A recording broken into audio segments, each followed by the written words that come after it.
exactly what sexual projections are? Yes. What about them?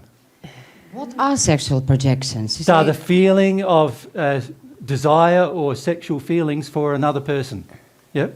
But just when you look to somebody, when And you go, oh, they're attractive. You know.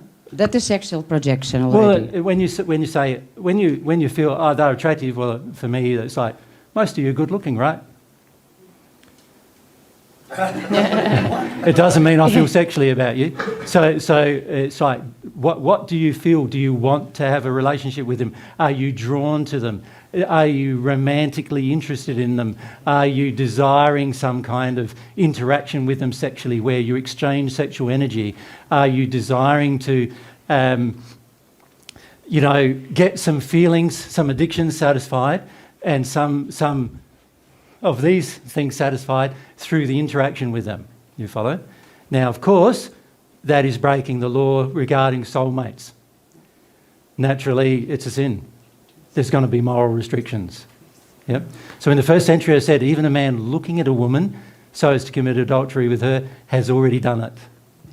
And he will be treated in the spirit world like he has done it. Clear. Yeah? Thank you. Yeah.